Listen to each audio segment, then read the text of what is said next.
We all owe the Sacramento Kings an apology. We all thought that Sacramento would be the cute team in the playoffs. First time back in the playoffs in 16 years. They're fun, great offense, love to run up and down the court, would be easy to root for. We treated them like a charity case. They had a great regular season, but I even thought that their prospects in the playoffs may be questionable, especially matching up with the defending champs who are just getting their things together at the end of their regular season. Well, guess what? Those cute, fun Sacramento Kings are now up 2-0 after defending their home court against the former champs. The craziest part about it is that Coach Mike Brown, first-year Sacramento coach, now has the second most playoff wins in franchise history with 2. I was wrong, and don't act like you weren't wrong too. The only people that were about it was the loyal Sacramento fan base all season long. They knew what was up.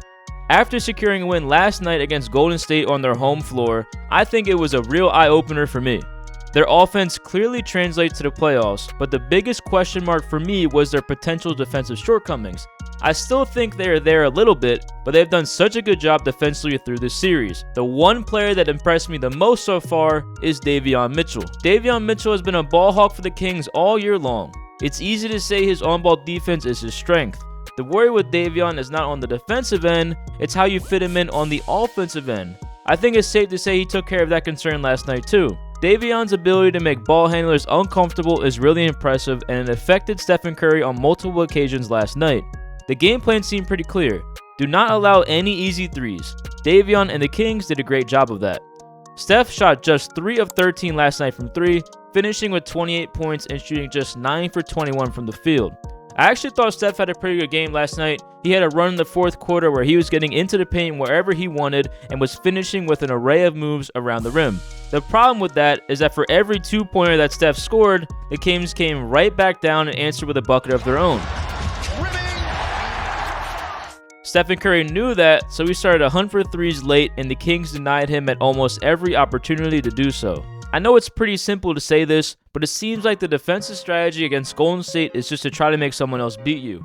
Steph is going to do his thing, but as a whole, the shot quality of the Warriors' offense is horrible. In the regular season, according to ShotQuality.com, the Golden State offense was ranked 17th in shot quality. Out of all 16 playoff teams that made it this year, only the Lakers and the Hawks have a worse shot quality than the Warriors. So for example, with shot quality, how they measure it, let's say Stephen Curry is wide open for 3, that is a very high quality shot.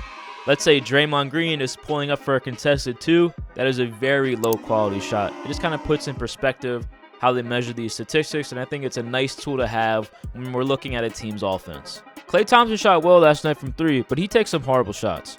He makes a lot of tough threes too, but at this point, if you have the offensive firepower to go toe-to-toe with the Warriors, which the Kings definitely have, you can kind of live with that stuff. Jordan Poole is very well known for his bad shot quality, and in his 2 games so far, he has been absolutely putrid. Wiggins can be a shot creator at times for the Warriors, but he has missed a ton of time heading into the playoffs and has shown a little bit of rust. Outside of those guys, nobody on this Warrior offense is creating their own shots. The Kings had the #1 offensive rating in the league this year, sitting at 120, and I think it's pretty clear as to why that is. De'Aaron Fox has been so incredible this year, particularly in the fourth quarter, and he's been fantastic in both 4 quarters he plays in these 2 playoff games so far. In Game 1, De'Aaron had 15 points in the fourth quarter on 5 of 9 shooting, while also shooting a perfect 3 for 3 from behind the 3-point line. In last night's fourth quarter, he had 11 points, again on 5 of 9 shooting, but this time just shooting 1 for 2 from behind the 3-point line. As great as Fox has been early in this series and all regular season long, he's not the only reason why this Kings offense is just so good. It's all of the other guys that step up night to night on offense, and truthfully, you never know who it may be, which has to be extremely frustrating to coach against.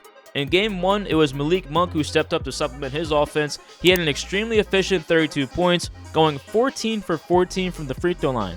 Trey Lyles also stepped up off the Kings bench in Game 1, scoring 16 points and hitting 4 triples. Just last night in Game 2, it was a more collaborative effort.